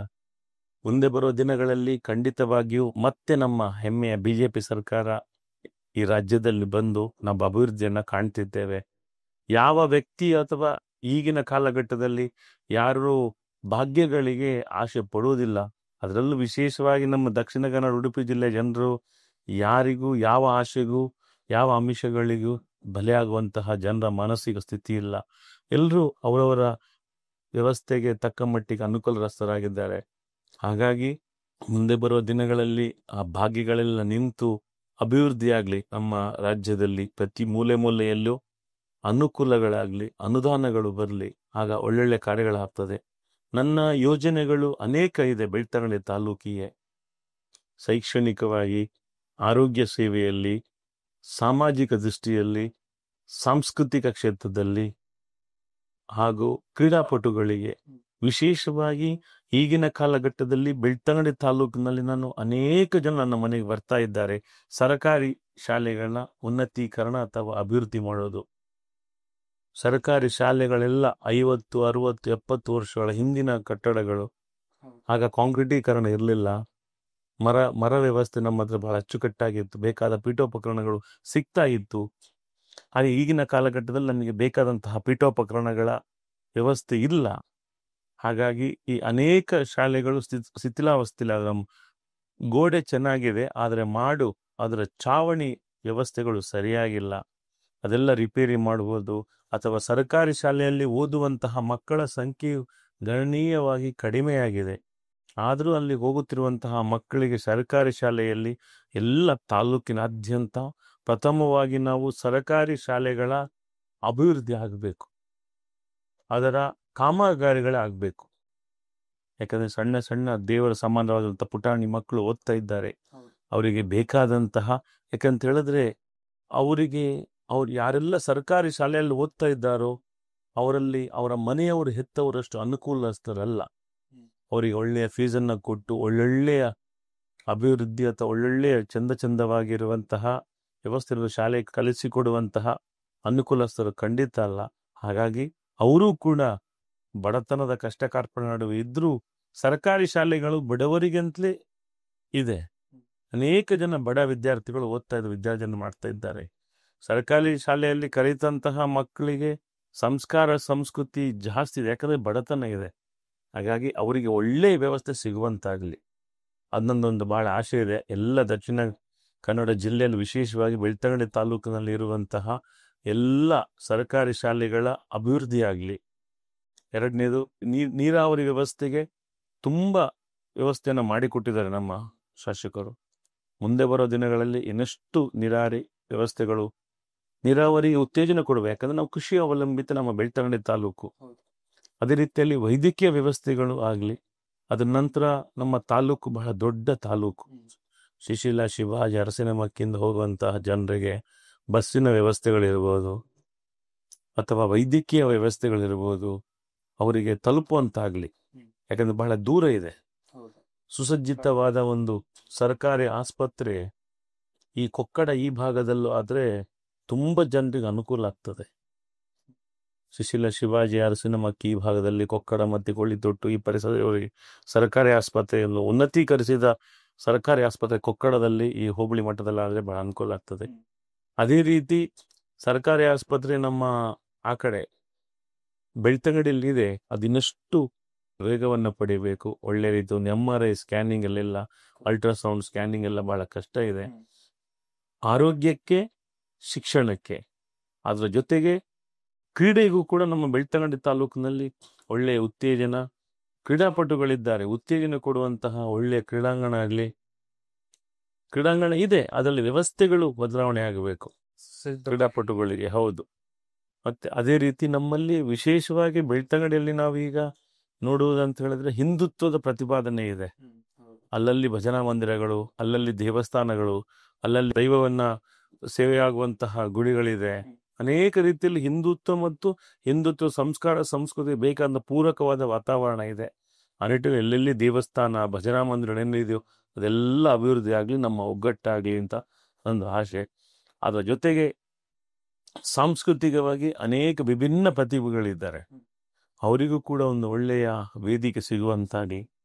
ಅದೇ ನಂತರ ನಮ್ಮಲ್ಲಿ ಬಿಸ್ನೆಸ್ ಸ್ಕೂಲ್, ತುಂಬ ಒಳ್ಳೆಯ ರೀತಿಯ ಬಿಸ್ನೆಸ್ ಸ್ಕೂಲ್ ಬೆಳ್ತಂಗಡಿ ತಾಲೂಕಿನಲ್ಲಿ ಇಲ್ಲ. ಅದು ಕೂಡ ಮುಂದೆ ಬರೋ ದಿನಗಳೇ ಆಗಲಿ. ಅವರು ಆ ಬಿಸ್ನೆಸ್ ಸ್ಕೂಲ್ಗಾಗಿ ದೂರದ ಬೆಂಗಳೂರಿಗೋ ಮಂಗಳೂರಿಗೋ ಅಥವಾ ಉಡುಪಿಗೋ ದೂರ ಪ್ರಯಾಣ ಮಾಡಬೇಕಾಗ್ತದೆ ಎಲ್ಲ. ಮತ್ತೆ ಒಂದು ಮುಂದಿನ ದಿನಗಳಲ್ಲಿ ಒಂದು ಒಳ್ಳೆಯ ವೈದ್ಯಕೀಯ ಕಾಲೇಜ್ ಕೂಡ ಬರುವಂತಾಗಲಿ ನಮ್ಮ ಬೆಳ್ತಂಗಡಿಗೆ. ಮತ್ತೆ ನಮ್ಮಲ್ಲಿ ಉದ್ಯೋಗದ ವ್ಯವಸ್ಥೆಗಳು ಈಗ ಧರ್ಮಸ್ಥಳದಿಂದ ಗ್ರಾಮಾಭಿವೃದ್ಧಿ ಯೋಜನೆ, ಸಿರಿ ಅಂತ ಈ ಯೋಜನೆ ಇದೆ. 1,000 ಹೆಣ್ಮಕ್ಳಿಗೆ ಉದ್ಯೋಗ ಕೊಟ್ಟಿದ್ದಾರೆ. ಅದರಿಂದ ಅನೇಕ ಈ ಭಾಗದಲ್ಲಿ ಒಳ್ಳೆಯ ಒಂದು ಕೈಗಾರಿಕೆ ಸ್ಥಾಪಿತ ಆಗುವಂತಾಗಲಿ. ಆ ನಿಟ್ಟಿನಲ್ಲಿ ಪ್ರವಾಸೋದ್ಯಮಕ್ಕೆ ಬೆಳ್ತಂಗಡಿ ತಾಲೂಕಿನಲ್ಲಿ 0 ಉತ್ತೇಜನ ಇದೆ. ನೈಸರ್ಗಿಕ ದತ್ತವಾಗಿ ನಮ್ಮ ಶಿಶಿಲ ಶಿವಾಜಿ ಅರಸಿನಮಕ್ಕಿಯ ಈ ಕಡೆ ದಿಡುಪೆ, ಬಂಗಾಡಿ, ಕಿಲ್ಲೂರು ಆ ಭಾಗದಲ್ಲಿ, ನೆರಿಯ ಆ ಭಾಗದಲ್ಲಿ, ಅದ ನಂತರ ನಮ್ಮ ನಾರಾವಿ, ಕುತ್ಲೂರು, ಹಳದಂಗಡಿ ಈ ಭಾಗದಲ್ಲಿ ನೈಸರ್ಗಿಕ ದತ್ತವಾಗಿ ಪಶ್ಚಿಮ ಘಟ್ಟಗಳ ಸಾಲು ನಮ್ಮ ಬೆಳ್ತಂಗಡಿ ತಾಲೂಕಿನ ಉದ್ದಗಲಕ್ಕೂ ನಾವು ನೋಡ್ಬೋದು. ಪ್ರಯಾಣ ಮಾಡೋ ಸಂದರ್ಭದಲ್ಲಿ ಬಹಳ ಒಂದು ಖುಷಿ ಆಗ್ತದೆ. ಕಾಶ್ಮೀರವನ್ನ ನಮ್ಮ ಬೆಳ್ತಂಗಡಿ ತಾಲೂಕಿನ ಸುತ್ತಮುತ್ತವೇ ನಾವು ನೋಡ್ಬೋದು. ಯಾವ ಪರಿಸರಕ್ಕೂ ಹಾನಿ ಮಾಡದೆ, ಯಾವುದೇ ಗಿಡ ಮರವನ್ನ ಕಡಿಯದೆ ಬರುವಂತ ಪ್ರವಾಸಿಗರಿಗೆ ಒಳ್ಳೆಯ ರೀತಿಯಲ್ಲಿ ಅನುಕೂಲ ಮಾಡುವಂತ ಯೋಚನೆಗಳು ಸರ್ಕಾರದ ಮುಂದಿನ ಯೋಜನೆ ಆಗಲಿ, ಅದರಿಂದ ಉದ್ಯೋಗ ಸೃಷ್ಟಿಯಾಗ್ತದೆ. ಟೂರಿಸಂನಿಂದ ಬೇರೆ ಬೇರೆ ರೀತಿಯ ಅನುಕೂಲಸ್ಥಗಳು ಸಾರ್ವಜನಿಕವಾಗಿ ಪ್ರಯೋಜನ ಆಗ್ತದೆ. ಸಾರ್ವಜನಿಕ ಹಿತಾಸಕ್ತಿಯನ್ನು ಇಟ್ಕೊಂಡೇ ನಾವು ಮಾಡುವಂತಹ ಯೋಜನೆಗಳು ಬೆಳ್ತಂಗಡಿಗೆ ಬೇಕಾಗಿದೆ. ಯಾಕಂದ್ರೆ ಎಲ್ಲವನ್ನ ನದಿ, ಬಹಳ ಒಂದು ಸುಂದರ ಸೊಬಗಿನ ಊರು ನಮ್ಮ ಬೆಳ್ತಂಗಡಿ. ದೇವಸ್ಥಾನ ಕೂಡ ನಮಗೆ ಉಜಿರೆ ಜನಾರ್ದನ ಸ್ವಾಮಿ ದೇವಸ್ಥಾನ ಇರ್ಬೋದು, ಸೂರ್ಯ ದೇವಸ್ಥಾನ ಇರ್ಬೋದು, ಧರ್ಮಸ್ಥಳದ ಮಂಜುನಾಥ ಸ್ವಾಮಿ ಇರ್ಬೋದು, ಸೌತಡ್ಕ ಮಹಾಗಣಪತಿ ಇರ್ಬೋದು. ಅದಲ್ಲದೆ ನಮಗೆ ನೀರಿನ ಜಲಪಾತಗಳು, ಅನೇಕ ಜಲಪಾತಗಳು ಬೆಳ್ತಂಗಡಿಯ ಉದ್ದಗಲಕ್ಕೂ ಇದೆ. ಬಹಳ ಒಂದು ಅದು ನಮ್ಮ ವರ್ಣನೆಗೆ ನಿಲುಕದ, ಯಾವ ಶಬ್ದಕ್ಕೂ ಸಿಗದಂತಹ ವಿಚಾರಧಾರೆಗಳು ಬೆಳ್ತಂಗಡಿ ತಾಲೂಕಿನ. ಅದರಲ್ಲೂ ವಿಶೇಷವಾಗಿ ನಮ್ಮ ತಾಲೂಕಿನಲ್ಲಿ 2 ಕಂಬಳ ಕೂಡ ಆಗ್ತದೆ. ವೇಣೂರಿನಲ್ಲೂ ಕಂಬಳ ಆಗ್ತದೆ, ಬಂಗಡಿಯಲ್ಲೂ ಕೂಡ ಆಗ್ತದೆ. ಎಲ್ಲವನ್ನು ಸಂಸ್ಕೃತಿ ಸಂಸ್ಕಾರ ಇರುವಂತಹ ಊರು ನಮ್ಮದು. ಯಕ್ಷಗಾನ ಕೂಡ ನಮ್ಮಲ್ಲಿ ಬಹಳವಾದ ವಿಶೇಷವಾದ ಪ್ರೋತ್ಸಾಹವನ್ನು ಕೊಡ್ತಾ ಇದ್ದಾರೆ ಯಕ್ಷಗಾನಕ್ಕೆ. ಅದ ನಂತರ ಒಳ್ಳೆಯ ಹೋಟೆಲ್ಗಳು ಕೂಡ ನಮ್ಮಲ್ಲಿದೆ. ಓಷನ್ ಪರ್ಲ್ ಇರ್ಬೋದು, ಶಶಿ ಶೆಟ್ಟಿ ಬರೋಡ ಅವ್ರದ್ದು, ಅಥವಾ ಆದಿತ್ಯ ಇರ್ಬೋದು, ಅನೇಕ ಹೋಟೆಲ್ಗಳು ಕೂಡ ನಮ್ಮಲ್ಲಿದೆ. ನನ್ನ ಧರ್ಮಸ್ಥಳದಲ್ಲೂ ಕೂಡ ಒಳ್ಳೆಯ ವಸತಿ ಯೋಜನೆಗಳಿದೆ. ಅದ ನಂತರ ಆಟೋ ಡ್ರೈವರ್ಸ್, ಬೆಳ್ತಂಗಡಿ ತಾಲೂಕಿನಲ್ಲಿರುವಂತಹ ಅನೇಕ ಆಟೋ ಚಾಲಕರು ಹಾಗೂ ನಮ್ಮ ಟ್ಯಾಕ್ಸಿ, ಯಾವುದೇ ಒಂದು ಗ್ರೋಸರಿ ಐಟಮ್ಸ್ ಇರ್ಬೋದು, ಸಿಮೆಂಟು, ಸ್ಟೀಲು, ಮರಳು ಸಾಗಿಸುವಂತಹ ಆ ಪಾರ್ಕಿಂಗ್ ಅಲ್ಲಿ ಗ್ರಾಹಕರನ್ನು ಕಾಯುವಂತಹವರಿಗೆ ಒಳ್ಳೆಯ ವ್ಯವಸ್ಥೆಗಳಿಲ್ಲ. ಆ ವ್ಯವಸ್ಥೆಗಳು ಸಿಗುವಂತಾಗೆ ಉಜಿರೆಯನ್ನು ಉದಾಹರಣೆ ತಗೊಂಡ್ರೆ, ಬೆಳ್ತಂಗಡಿ ಉದಾಹರಣೆ ತಗೊಂಡ್ರೆ, ಸುಸಜ್ಜಿತವಾದ ಆಟೋ ನಿಲ್ದಾಣ ಇಲ್ಲ ಅವರಿಗೆ. ಸಂತೆಕಟ್ಟೆಯಲ್ಲೇ ಆಗಲಿ, ಬೆಳ್ತಂಗಡಿಯಲ್ಲೇ ಆಗಲಿ. ಅದ್ರ ನಂತರ ಸುಸಜ್ಜಿತವಾದ ಬಸ್ ಸ್ಟ್ಯಾಂಡ್ ಕೂಡ ಇಲ್ಲ ನಮ್ಮಲ್ಲಿ. ಉಜಿರೆನೆ ತಗೊಳ್ಳಿ, ಅದೆಷ್ಟೋ ಸಾವಿರಾರು ವಿದ್ಯಾರ್ಥಿಗಳು ಆ ನಡು ಬಿಸಿಲಿಗೆ, ನಡು ನೆತ್ತಿಯಲ್ಲಿ ಆ ಬಿಸಿಲು ಹೊಡಿತಾ ಇರ್ತದೆ ಜಳ ಜಳ ಅಂತ. ಆ ಬಿಸಿಲಲ್ಲೇ ನಿಂತು ಬಸ್ಸನ್ನು ಕಾಯುವಂತ ಒಂದು ಸನ್ನಿವೇಶಗಳು. ಅದ ನಂತರ ಬೆಳ್ತಂಗಡಿನ ತಾಲೂಕಿನ ಉದ್ದಗಲಕ್ಕೂ ಮೂಲೆ ಮೂಲೆಯಲ್ಲೂ ಸರ್ಕಾರಿ ಬಸ್ಸಿನ ಸೇವೆ ಸಿಗುವಂತಾಗಿರಿ ಅನೇಕ ಯೋಜನೆಗಳಿದೆ ನನ್ನಲ್ಲಿ. ಮತ್ತೆ ನಾವು ಬಸ್ ಸ್ಟ್ಯಾಂಡ್ ಅನ್ನ ನಮ್ಮ ಬೆಳ್ತಂಗಡಿ ಹೃದಯ ಭಾಗದಲ್ಲಿ ಇದೆ. ಆ ಬಸ್ ಸ್ಟ್ಯಾಂಡ್ ಉನ್ನತೀಕರಿಸಿ ಒಳ್ಳೆಯ ಸ್ಥಳಾವಕಾಶವನ್ನು ಹುಡುಕಿ ಅದನ್ನ ಸ್ಥಳಾಂತರ ಮಾಡಿದ್ರೆ ಉತ್ತಮ. ಯಾಕಂದ್ರೆ ಬಹಳ ಇಕ್ಕಟ್ಟಿನ ಪರಿಸ್ಥಿತಿ ಇದೆ ಅಲ್ಲಿ. ಅದೇ ರೀತಿ ಉಜಿರೆ ಬಸ್ ಸ್ಟಾಪ್ ಅನ್ನು ಕೂಡ ಸ್ವಲ್ಪ ಅಕ್ಕಪಕ್ಕ ಅದನ್ನ ವಿಸ್ತರಿಸಿದ್ರೆ ಒಳ್ಳೇದು. ಚಾರ್ಮಾಡಿಯಿಂದ ಹೋಗೋರಿಗೆ ಒಂದು ಕಡೆ, ಮಂಗಳೂರಿಗೆ ಹೋಗುವವರಿಗೆ ಒಂದು ಕಡೆ, ಬೇರೆ ಬೇರೆ. ಯಾಕಂದ್ರೆ ಅದೊಂದು ಹೃದಯ ಭಾಗ ಉಜಿರೆ. ಈ ನಿಟ್ಟಿನಲ್ಲಿ ಬಹಳ ವರ್ಷಗಳ ನಂತರ ನಾವು ರೋಡಿನ ವ್ಯವಸ್ಥೆ ಬಹಳ ಅಚ್ಚುಕಟ್ಟಾಗಿ ಆಗ್ತಾ ಇದೆ. ಆದ್ರೆ ಇನ್ನೂ ಕೂಡ ನಾವು ವೇಗವನ್ನ ಪಡಿಬೇಕು. ರಸ್ತೆ ಅಭಿವೃದ್ಧಿ ಇರ್ಬೋದು, ಶೈಕ್ಷಣಿಕವಾಗಿ, ವೈದ್ಯಕೀಯವಾಗಿ, ಎಲ್ಲ ರೀತಿಯಲ್ಲೂ ನಾವು ಇನ್ನಷ್ಟು ಯೋಜನೆಗಳಿದೆ. ಮುಂದಿನ ದಿನಗಳಲ್ಲಿ ಖಂಡಿತವಾಗಿಯೂ ನಾ ಯೋಜನೆಯನ್ನ ಕಾರ್ಯರೂಪಕ್ಕೆ ತರುವಂತ ಪ್ರಾಮಾಣಿಕ ಪ್ರಯತ್ನವನ್ನ ನಾನು ಮಾಡ್ತೇನೆ. ಯಾರೇ ಬರಲಿ ನಾಯಕರು ರಾಜಕೀಯವಾಗಿ, ನಮ್ಮ ಪ್ರಾಮಾಣಿಕ ಪ್ರಯತ್ನ ನನ್ನ ಊರು ಪ್ರಥಮವಾಗಿ ಅಭಿವೃದ್ಧಿಯನ್ನ ಪಡಿಬೇಕು. ಅದಂತರ ಹೋಬಳಿ, ಅದರ ನಂತರ ನನ್ನ ತಾಲೂಕು. ಆ ನಿಟ್ಟಿನಲ್ಲಿ ನಾವೆಲ್ಲ, ಯಾವುದೇ ನಾಯಕರು ಹಿಂದುತ್ವವನ್ನು ಪ್ರತಿಪಾದನೆ ಮಾಡುವಂತಹ ಯಾವ ರಾಜಕೀಯ ನಾಯಕರು ಇದ್ರೂ ನಾವು ಅದಕ್ಕೆ ನಮ್ಮ ಸಂಪೂರ್ಣ ಪ್ರೋತ್ಸಾಹ, ನಮ್ಮ ಸಂಪೂರ್ಣ ಸಹಾಯ ಇದೆ. ಯಾವುದೇ ಒಂದು ನಮ್ಮ ಸಾಮಾಜಿಕ ಕೆಲಸ ಕಾರ್ಯಗಳು ನಮ್ಮ ಹಿಂದುತ್ವಕ್ಕೆ ಪೂರಕವಾಗಿ, ಹಿಂದುತ್ವದ ಪ್ರತಿಪಾದನೆಗಾಗಿ ಹಾಗೂ ಹಿಂದುತ್ವ ಸನಾತನ ಶಕ್ತಿಗಾಗಿ ನಮ್ಮೆಲ್ಲ ಕೆಲಸ ಕಾರ್ಯಗಳು ಮುಂದಿನ ದಿನಗಳಲ್ಲಿ ಯೋಚನೆ ನಡುವೆ ನಮಗೊಂದು ಒಳ್ಳೇದಾಗಬೇಕು ಅನ್ನುವಂಥ ಆಶೆ ಇದೆ ನಮ್ಮ ಬೆಳ್ತಂಗಡಿ ತಾಲೂಕಲ್ಲಿ. ಅಣ್ಣ, ಈಗ ಹೇಳೋ ಮಾತಿನಲ್ಲಿ, ಗಾದೆ ಮಾತಿನ ಹೇಳೋ ಪ್ರಕಾರ ಒಗ್ಗಟ್ಟಿನಲ್ಲಿ ಬಲವಿದೆ ಅಂತ ಒಂದು ಮಾತಿದೆ. ಅದೇ ರೀತಿ ಕೆಲವೊಮ್ಮೆ ಧರ್ಮ ಇರ್ಬೋದು, ಜಾತಿಗಳಾಗಿರ್ಬೋದು, ಅದರಲ್ಲಿ ಒಡಕುಗಳು ಬಿರುಕುಗಳಿರಬಹುದು. ಹಾಗಿರುವಾಗ ನಾವು ಬೆಳ್ತಂಗಡಿ ತಾಲೂಕು ಆಗಿರ್ಬೋದು, ದಕ್ಷಿಣ ಕನ್ನಡದಲ್ಲಿ ಅಂತಹದ್ದು ಏನಾದರೂ ಸಂದರ್ಭದಲ್ಲಿ ಅದನ್ನು ಹೇಗೆ ಬಲಪಡಿಸಬೇಕು? ಈ ಜೀವನದಲ್ಲಿ ಯಾರು ಶಾಶ್ವತ ಅಲ್ಲ, ಯಾವುದು ಶಾಶ್ವತ ಅಲ್ಲ. ಹುಟ್ಟು ಅನ್ನುವುದು ಆಕಸ್ಮಿಕ, ಸಾವು ಅನ್ನುವುದು ಖಚಿತ ಮತ್ತು ಉಚಿತ. ಅದರ ನಡುವೆ 4 ದಿನದ ಆಟ. ಯಾರ ಸಾವು ಯಾವ ಕ್ಷಣ, ಎಲ್ಲಿ, ಏನು, ಹೇಗೆ ಅಂತ ಖಂಡಿತವಾಗಿಯೂ ನಿರ್ಧರಿಸಿದವರು ಇಲ್ಲ, ಊಹಿಸಿದವರು ಇಲ್ಲ. ಆ ನಿಟ್ಟಿನಲ್ಲಿ ನಾವೆಲ್ಲ ಒಟ್ಟಾಗಿ ಮನಸ್ಸಿನಲ್ಲಿ ಯಾವುದೇ ಒಂದು ಮನುಷ್ಯನ ಭಾವನೆ, ಮನುಷ್ಯನ ಚಿಂತನೆ, ಮನುಷ್ಯನ ಪರಿಕಲ್ಪನೆ ನಡುವೆ ನಮ್ಮೆಲ್ಲ ವ್ಯವಸ್ಥೆಗಳು ಪೂರಕವಾಗಿ ನಡೀತಾ ಇರ್ತದೆ. ಈಗ ಯಾವುದೇ ಒಂದು ಸಮುದಾಯ ತಗೊಂಡ್ರು ಅವರವರ ಪ್ರತಿಷ್ಠೆಗಾಗಿ ಯಾರು ಯಾವ ಕೆಲಸವನ್ನ ಮಾಡಬಾರ್ದಾಗ. ಉದಾಹರಣೆಗೆ ಒಂದು ಸಮುದಾಯಕ್ಕೆ ಎಷ್ಟು ಜನ ನಾಯಕರಿದ್ದಾರೋ ಅನ್ನುವುದಕ್ಕಿಂತ ಎಷ್ಟು ಜನ ಕಾರ್ಯಕರ್ತರಿದ್ದಾರೆ ಅನ್ನೋದೇ ಬಹಳ ಮುಖ್ಯ ಆಗ್ತದೆ ಯಾವುದೇ ಒಂದು ವಿಚಾರ ತಗೊಂಡು. ಹಾಗಾಗಿ ಎಲ್ಲರೂ ಒಳ್ಳೆಯ ಮನಸ್ಸಿನಿಂದ ನನ್ನ ಸಮುದಾಯ ಅನ್ನುವಂಥ ಗೌರವ ಇರಬೇಕು. ಆ ಸಮುದಾಯಕ್ಕೆ ನಾವೆಲ್ಲ ಹಿಂದೂಗಳು, ಹಿಂದುತ್ವವನ್ನು ಪ್ರತಿಪಾದನೆ ಮಾಡುವುದು, ಹಿಂದಿನ ರೀತಿಯಲ್ಲಿ ನಡೆದು ಬಂದಂತಹ ಅನೇಕ ಕಟ್ಟುಪಾಡುಗಳು, ಅನೇಕ ಆಚರಣೆಗಳು ಇವತ್ತಿಗೂ ನಾವು ಮೈಗೂಡಿಸಿಕೊಳ್ಳಿಲ್ಲ, ಬೆಳೆಸಿಕೊಳ್ಳಿಲ್ಲ. ಅದರ ಅರ್ಧದಷ್ಟು ಆಚಾರ ವಿಚಾರಗಳು ಹಿರಿಯರ ಹತ್ರ ಕೇಳಿದ್ರೆ ನಾವು ನೋಡಬಹುದು. ಈಗ ನಮ್ಮಲ್ಲೂ ಕೂಡ ಅನೇಕ ಜನ 80-90 ವಯಸ್ಸಾದಂತಹ ಹಿರಿಯರು ಇವತ್ತಿಗೂ ನಿಮ್ಮ ನಡುವೆ ಇದ್ದಾರೆ. ಅವರ ಆಚಾರ ವಿಚಾರಗಳಿಗೂ ಇವತ್ತಿನ ಮನುಷ್ಯನ ಆಚಾರ ವಿಚಾರಗಳಿಗೂ ವಿಭಿನ್ನತೆ ಇದೆ, ವ್ಯತ್ಯಾಸಗಳಿದೆ. ಆ ನಿಟ್ಟಿನಲ್ಲಿ ನಾವು ಸಮಯಕ್ಕೆ ಸರಿಯಾಗಿ, ಸಂದರ್ಭಕ್ಕೆ ಸರಿಯಾಗಿ ಎಲ್ಲವನ್ನೂ ಅಲ್ಲ, ಯಾವ ರೀತಿ ನಮಗೆ ತುಲನೆ ಆಗ್ತದೋ, ಯಾವ ರೀತಿ ನಮಗೆ ನಮ್ಮ ಮಾನಸಿಕ ಸ್ಥಿತಿಗತಿಗೆ ಅಥವಾ ನಮ್ಮ ಯೋಚನೆಗೆ ಪೂರಕವಾಗಿರುತ್ತದೋ ಅಂತಹ ವಿಚಾರಗಳನ್ನು ನಾವು ತೆಗೆದುಕೊಂಡು ಎಲ್ಲರನ್ನ ಸರಿದೂಗಿಸಿಕೊಂಡು ಒಳ್ಳೆಯ ಮನಸ್ಸಿನಿಂದ ಮುಂದೆ ಹೋಗೋದು ಉತ್ತಮ ಅಂತ ಅನಿಸಿಕೆ. ಮನಸ್ಸಿನಲ್ಲಿ ಯಾವುದೇ ದುಗುಡ ದುಮ್ಮಾನ ಹಿಡ್ಕೊಂಡು ತನ್ನ ಪ್ರತಿಷ್ಠೆಗಾಗಿ ಮಾಡಿದ್ರೆ ಯಾವ ಸಮುದಾಯ ಕೂಡ ಒಟ್ಟಿಗಿರ್ಲಿಕ್ಕೆ ಸಾಧ್ಯವೇ ಇಲ್ಲ. ಯಾವುದೇ ಒಂದು ಮನಸ್ತಾಪ ಇಲ್ಲದೆ ನಾನು ಅನ್ನೋದನ್ನ ಬಿಟ್ಟು ನಮ್ಮವರು ನಾವು ಅನ್ನೋದನ್ನ ಮನಸ್ಸಲ್ಲಿ ಇಟ್ಕೊಂಡ್ರೆ ಖಂಡಿತವಾಗಿಯೂ ಎಲ್ಲೂ ನಮಗೆ ಯಾವ ರೀತಿಯ ಭೇದ ಭಾವಗಳು, ತಾರತಮ್ಯ ಖಂಡಿತವಾಗಿಯೂ ಇರುವುದಿಲ್ಲ. ಅದೇ ಎಲ್ಲರ ಜೊತೆಯಾಗಿದ್ರೆ ನಮ್ಮ ದೇಶದ ಅಭಿವೃದ್ಧಿ ಕೂಡ ಬಹಳ ಉತ್ತಮವಾಗಿ. ಖಂಡಿತ. ಭಾರತದಲ್ಲಿ ಹಾಕಿ ನಮ್ಮ ರಾಷ್ಟ್ರೀಯ ಕ್ರೀಡೆ, ಆದ್ರೆ ಹೆಚ್ಚು ಒಲವು ತೋರಿಸಿದ ಕ್ರಿಕೆಟ್ ಮೇಲೆ, ಎಲ್ಲ ಯುವಕರು ಕ್ರಿಕೆಟ್ ಇರ್ತಾರೆ. ಆದ್ರೆ ನೀವು ವಾಲಿಬಾಲ್ ಮೇಲೆ ಯಾಕಷ್ಟು ನಿಮಗೆ ಒಲವು, ನಿಮ್ಮ ಹಾಬಿ ಅಂತ ಯಾಕಾಯ್ತು ಅದು? 2 ಕಾರಣಕ್ಕೋಸ್ಕರ. ಒಂದು, ವಾಲಿಬಾಲ್ ಅನ್ನುವುದು ನನಗೆ ನನ್ನ ಮನೆಯ ವಠಾರದಲ್ಲಿ, ನನ್ನ ಮನೆಯ ಪರಿಸರದಲ್ಲಿ ಆಡ್ತಿದ್ದಂಥ ಆಟ. ನಮ್ಮ ಮನೆಯ ಪರಿಸರದಲ್ಲಿ ಕ್ರಿಕೆಟ್ ಅನ್ನೋದು ಯಾರು ಕೂಡ ಅಷ್ಟು ಹೆಚ್ಚಾಗಿ ಆಡ್ತಾ ಇರಲಿಲ್ಲ, ಮೆಚ್ಚುತ್ತಾನು ಕೂಡ ಇರಲಿಲ್ಲ. ಯಾಕಂದ್ರೆ ಎಲ್ಲರೂ ಕೃಷಿಕರು. ಕ್ರಿಕೆಟ್ ಆಡುವಂತಹ ಕ್ರೀಡಾಂಗಣಗಳು ನಮ್ಮ ಮನೆಯ ಆಸುಪಾಸಿನಲ್ಲಿ ಇರಲಿಲ್ಲ. ಕ್ರಿಕೆಟ್ ನಮಗೆ ಸಣ್ಣದಿದ್ಲು ಆಸೆ ಇತ್ತು, ಆದರೂ ಹೆಚ್ಚಾಗಿ ಜನ ಆಡ್ತಿದ್ದದ್ದು ವಾಲಿಬಾಲ್. ಹಾಗಾಗಿ ವಾಲಿಬಾಲ್ ಆಟದ ಕಡೆ ನನಗೆ ಸಣ್ಣದಿಂದ 4ನೇ ಕ್ಲಾಸಿಂದ ನಾನು ಸ್ಟಾರ್ಟ್ ಮಾಡಿದ್ದೀನಿ ವಾಲಿಬಾಲ್ ಆಡಲಿಕ್ಕೆ. ವಾಲಿಬಾಲ್ ಆಡ್ತಾ ಆಡ್ತಾ ವಾಲಿಬಾಲ್ನ ಮೇಲೆ ನನಗೆ ಅಭಿಮಾನ ಜಾಸ್ತಿ ಆಯಿತು. ಕಾರಣ ಒಂದು, ಯಾಕಂದ್ರೆ ಮನೆಯ ಸುತ್ತಮುತ್ತ ಯಾರು ಕೂಡ ಕ್ರಿಕೆಟ್ ಆಟವನ್ನು ಹೆಚ್ಚಾಗಿ ಆಡ್ತಿರ್ಲಿಲ್ಲ. ಮನೆಯಿಂದ ಒಂದು 2 ಕಿಲೋಮೀಟರ್ ದೂರ ವಾಲಿಬಾಲ್ ಕ್ರೀಡಾಂಗಣ ಇತ್ತು.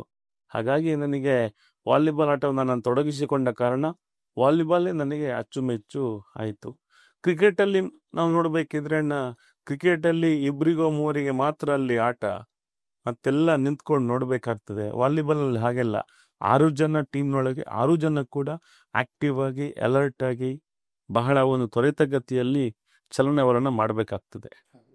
ಇಫ್ ಇನ್ ಕೇಸ್ ನೀವು ಸಮಾಜ ಸೇವೆಯಲ್ಲಿ ಗುರುತಿಸ್ಕೊಂಡಿದ್ದೀರಾ, ನಿಮ್ಮ ಸಮಾಜ ಸೇವೆಯನ್ನು ಮೆಚ್ಚಿ ಜನರು ನಿಮ್ಮನ್ನು ಇಷ್ಟಪಟ್ಟು ನಿಮಗೆ ಆಶೀರ್ವದಿಸಿ ಮುಂದೊಂದು ದಿನ ನೀವು ಜನನಾಯಕನಾಗಬೇಕು ಅಂತ ಅವರೇ ಫೋರ್ಸ್ಫುಲ್ ಅಥವಾ ನಿಮ್ಗೆ ಹೇಳಿದ್ರೆ ನಿಮ್ಮ ಅಭಿಪ್ರಾಯ ಏನು? ಕಾರ್ಯಕರ್ತರಿಂದ ದೊಡ್ಡ ನಾಯಕ ಯಾರೂ ಇಲ್ಲ. ಪ್ರತಿಯೊಬ್ಬರೂ ಕೂಡ ಅವನಿಗೆ ಶಕ್ತಿ ಇದೆಯೋ ಇಲ್ಲವೋ, ಈ ಸಮಾಜದಲ್ಲಿ ಯಾರೆಲ್ಲ ಬದುಕಿ ಬಾಳ್ತಾ ಇದ್ದಾನೋ ಅವನಿಗೆ ಅವನದೇ ಆದ ಒಂದು ಪ್ರತಿಷ್ಠೆ, ಅವನದೇ ಆದಂತಹ ಮನ್ನಣೆ ಖಂಡಿತವಾಗಿಯೂ ಇದೆ. ವ್ಯಕ್ತಿ ಸ್ವಾತಂತ್ರ್ಯ ಅಥವಾ ಸ್ವಾಭಿಮಾನ ಅಂತ ನಾವು ಹೇಳ್ತೇವೆ ಅದನ್ನ. ಹಾಗಾಗಿ ಪ್ರತಿಯೊಬ್ಬರೂ ಕೂಡ ಈ ಜೀವನದಲ್ಲಿ ಅವನವನ್ನೇ ಆದಂತಹ ಘನತೆ, ಗೌರವ, ಸ್ವಾಭಿಮಾನಿಯಾಗಿರ್ತಾನೆ. ಹಾಗಾಗಿ ಎಲ್ಲ ಕಾರ್ಯಕರ್ತರನ್ನ ಈ ಪರಿಗಣನೆಗೆ ತೆಗೆದುಕೊಂಡು ಗೌರವಯುತವಾಗಿ ಆಯ್ಕೆ ಜನರಿಗೆ ಬಿಟ್ಟಿದ್ದಾಳೆ. ಯಾರೂ ಕೂಡ ನಾಳೆ ನಾಯಕ ಆಗ್ಬೋದು, ಆದರೆ ಕೆಲವೊಂದು ಸನ್ನಿವೇಶ, ಸಂದರ್ಭಗಳು ಯಾವ ರೀತಿ ಪೂರಕವಾಗ್ತದೆ ಅಂತ ಹೇಳಿದ್ರೆ ಅದು ನಿಮ್ಮ ಅದೃಷ್ಟದಿಂದ. ಸತ್ಕರ್ಮ, ಸಚ್ಚಿತ್ತ, ಸತ್ಮನಸ್ಸಿನಿಂದ ಯಾವುದೇ ಕಾರ್ಯವನ್ನು ಮಾಡಿದಾಗ, ಯಾವುದೇ ಒಂದು ವ್ಯಕ್ತಿಗೂ ಯೋಗ್ಯತೆಯನ್ನು ಪಡೆದುಕೊಂಡಾಗ, ವ್ಯಕ್ತಿತ್ವ ವಿಕಸನವಾದಾಗ ಇಂತಹ ಕಾರ್ಯಗಳು ಖಂಡಿತವಾಗಿಯೂ ಒಂದು ದಾರಿದೀಪ ಆಗ್ತದೆ ಅಥವಾ ಒಂದು ವ್ಯಕ್ತಿ ಮುನ್ನೆಲೆಗೆ ಬರ್ತಾನೆ. ಹಾಗಾಗಿ ಜನರಿಗೋಸ್ಕರ, ಜನರಿಗಾಗಿ ಜನರು ನಮ್ಮನ್ನು ಮುಂದೊಂದು ದಿನ ಜನನಾಯಕನಾಗಿ ಗುರುತಿಸಿ ಆಯ್ಕೆ ಮಾಡಿದ್ರೆ ಜನರ ಸೇವೆಯನ್ನ ಜನಾರ್ದನ ಸೇವೆ ಅಂತೇಳಿ ನಾಣ್ಣುಡಿಯೇ ಇದೆ, ಹಿರಿಯರು ಹೇಳ್ತಾರೆ. ನನಗೆ ಸಂತೋಷ ಇದೆ, ನನಗೆ ಯಾವ ಆಸೆ ಇಲ್ಲ ಅಣ್ಣ. ಭಗವಂತ ಎಲ್ಲವನ್ನ ಕೊಟ್ಟಿದ್ದಾನೆ. ನನಗೆ ಬೇಕಾದಂತಹ ಊಟ, ಕಾರು, ಮನೆ, ಒಳ್ಳೆಯ ಫಾರ್ಮ್ ಹೌಸ್, ತೋಟ, ಪ್ರತಿಯೊಂದನ್ನು ಭಗವಂತ ಕರುಣಿಸಿದ್ದಾನೆ. ಇನ್ನೇನಿದ್ರೂ ನನ್ನ ಸಮಾಜ ನನಗೆ ಎಷ್ಟು ಸಾಧ್ಯವೋ ಅಷ್ಟು ದಿನ, ಯಾವ ಸಮಾಜದಲ್ಲಿ ಸ್ಥಾನಮಾನ ಸಿಗದಿದ್ರೂ ಪರವಾಗಿಲ್ಲ ಅಣ್ಣ, ನನ್ನ ಸಮಾಜ ಸೇವೆ ನನ್ನ ಆತ್ಮತೃಪ್ತಿಗೋಸ್ಕರ, ಇನ್ನೊಬ್ಬನ ಖುಷಿಗೋಸ್ಕರ, ಅಥವಾ ನಂದು ಯಾವುದೇ ಒಂದು ಸೋಷಲ್ ಮೀಡಿಯಾ ಇರ್ಬೋದು ಅಥವಾ ಯಾವುದೋ ಒಂದು ಪೇಪರ್, ನಾನು ಇವತ್ತಿನವರೆಗೆ ನಾನು ಹೇಳಿದವನಲ್ಲ ಯಾರಿಗಳನ್ನ. ನಂದು ಬ್ಯಾನರ್ ಹಾಕಿ, ನಂದು ಸ್ಟೇಟಸ್ ಹಾಕಿ ಅಥವಾ ನನ್ನ ಫೇಸ್ಬುಕ್ಕಲ್ಲಿ ಪ್ರಮೋಟ್ ಮಾಡಿ ಖಂಡಿತವಾಗಿ ಹೇಳಲಿಲ್ಲ. ಜನ ಅದು ನನಗದೊಂದು ದೈವಿಕ ಚಿತ್ತವಾಗಿ ದೇವರ ಒಂದು ಆಶೀರ್ವಾದ, ಅಮ್ಮನ ಆಶೀರ್ವಾದ ಹಾಗೂ ನನ್ನ ಎಲ್ಲ ಹಿರಿಯರ ಆಶೀರ್ವಾದದಿಂದ ನನಗದು ಇವತ್ತೊಂದೆಲ್ಲ ಒಂದು ಕೊಡುಗೆಯಾಗಿ, ದಾರಿದೀಪವಾಗಿ, ಹೋದಲ್ಲೆಲ್ಲ ಜನ ಇಷ್ಟಪಡ್ತಾರೆ, ಹೋದಲ್ಲೆಲ್ಲ ನನ್ನ ಜನರನ್ನ ಒಂದು ಪ್ರೀತಿಯಿಂದ ಮಾತಾಡ್ತಾರೆ. ಅದಕ್ಕಿಂತ ಸೌಭಾಗ್ಯ ಯಾವುದಿಲ್ಲ. ನಾವು ಮನುಷ್ಯನ ತೃಪ್ತಿ ಮಾಡೋದು ಯಾವುದೇ ಒಂದು ದುಡ್ಡು ಕಾಸು ಕೊಟ್ಟು ಖಂಡಿತ ಅಲ್ಲನ್ನ. ಮನುಷ್ಯನಿಗೆ ಒಂದು ಮನದಾಳದ 4 ಮಾತು ಮತ್ತು ಅವನಿಗೆ ಊಟ ಹಾಕಿದಾಗ ಮಾತ್ರ ಅವನು ಸಾಕು ಯಾವ ಅಂತ ಹೇಳೋದು ತುಳುವಿನಲ್ಲಿ.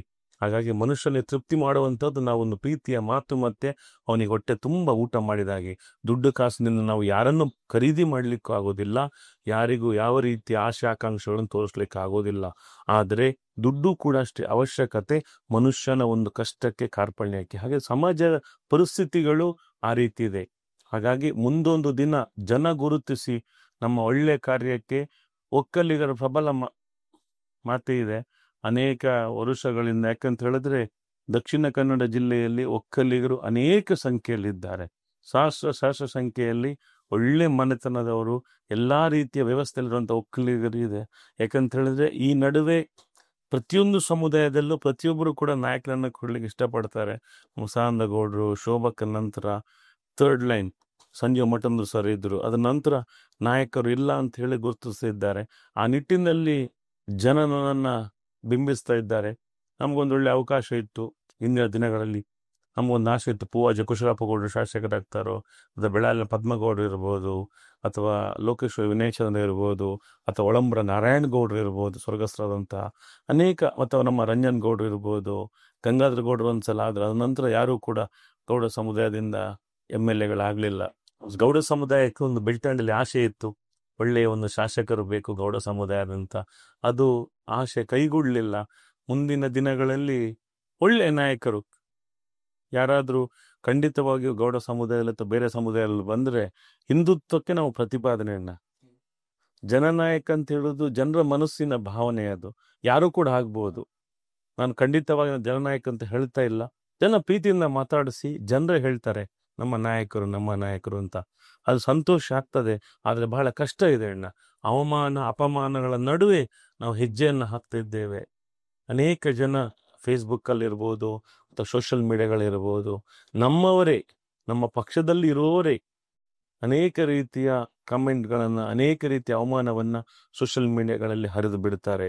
ಬೇಸರವಿಲ್ಲ. ಯಾಕಂತ ಹೇಳಿದ್ರೆ ಕಮೆಂಟ್ ಹಾಕಿದವರು ಅಥವಾ ಕಮೆಂಟ್ ಹಾಕ್ಲಿಕ್ಕೆ ಹೇಳಿದವನು ಅಥವಾ ನಾವು ನೋಡಿದವರು ಕೂಡ ಶಾಶ್ವತ ಅಲ್ಲ. ಯಾರೂ ಕೂಡ ಭೀಷ್ಮ ಆಗಲಿಕ್ಕೆ ಖಂಡಿತ ಸಾಧ್ಯ ಇಲ್ಲ. ಅವಮಾನ ಅಪಮಾನಗಳ ನಡುವೆ ಈ ವ್ಯವಸ್ಥೆಗಳು, ಸಾಮಾಜಿಕ ವ್ಯವಸ್ಥೆಗಳು ರಾರಾಜಿಸ್ತಾ ಇದೆ. ಆ ನಿಟ್ಟಿನಲ್ಲಿ ಈಗ ಅದು ಮುಂಚೆ ಅಯ್ಯೋ ಏನು ಈ ಥರ ಅಂತ ಅನಿಸ್ತಾ ಇತ್ತು, ಆದರೆ ಈಗದ ಅನುಭವ ನಮಗೆ ಆಗ್ತಾ ಇದೆ. ಇದೆಲ್ಲ ಸರ್ವೇ ಸಾಮಾನ್ಯ. ಒಳ್ಳೆ ಕೆಲಸವನ್ನು ಮಾಡಿದ್ರೂ ಜನ ಸೋಷಲ್ ಮೀಡಿಯಾಗಳಲ್ಲಿ ಸುಮ್ಮನೆ ಸುಳ್ಳು ಆಪಾದನೆಗಳನ್ನು, ಅವಮಾನವನ್ನು ಮಾಡ್ತಾರೆ. ಕೆಟ್ಟ ಕೆಲಸವನ್ನು ಮಾಡಿದ್ರು ಕಡಿಮೆ ಹಾಕ್ತಾರೆ. ಒಳ್ಳೆ ಕೆಲಸವನ್ನು ಮಾಡುತ್ತಿರುವಂಥ ವ್ಯಕ್ತಿಗೆ ಜಾಸ್ತಿ ಅವಮಾನ ಅಪಮಾನಗಳ ಟೀಕೆ ಟಿಪ್ಪಣಿ ಸರಮಾಲೆಯನ್ನು ಹಾಕ್ತಾರೆ. ಇವೆಲ್ಲದರ ನಡುವೆ ನಾವು ಖಂಡಿತವಾಗಿಯೂ ನನಗೆ ನನ್ನ ಒಂದು ಸಂತೋಷಕ್ಕಾಗಿ, ಸಮಾಜದ ಹಿತದೃಷ್ಟಿಯಿಂದ ನನಗೆ ಎಷ್ಟು ಸಾಧ್ಯವೋ ಅಷ್ಟು ನಾನು ಸಮಾಜದ ಕೆಲಸವನ್ನು ಮಾಡ್ತಾ ಇದ್ದೇನೆ ಹೊರತು ಯಾವುದೇ ಒಂದು ದೊಡ್ಡ ಲೀಡರ್ ಆಗಲಿಕ್ಕೆ ಖಂಡಿತವಾಗಿ ನನಗೆ ಯಾವ ವೇದಿಕೆಯೂ ಬೇಡ. ಜನ ಗುರುತಿಸಿದ್ರೆ ಖಂಡಿತವಾಗಿಯೂ ಜನರ ಸೇವೆಯನ್ನು ನಿಸ್ವಾರ್ಥದಿಂದ ಖಂಡಿತವಾಗಿಯೂ ಮಾಡ್ತೇನೆ. ನಾನು ಪ್ರಾಮಿಸ್ ಅಂತ ಹೇಳೋದಲ್ಲ, ಪ್ರಮಾಣ ಮಾಡೋದಲ್ಲ, ಖಂಡಿತವಾಗಿಯೂ ನಾನು ಒಳ್ಳೆ ಮನಸ್ಸಿಂದ ಮಾಡ್ತೀನಿ. ನನಗೆ ಯಾವ ಆಶೆ ಆಕಾಂಕ್ಷೆ ಇಲ್ಲ ಅಣ್ಣ.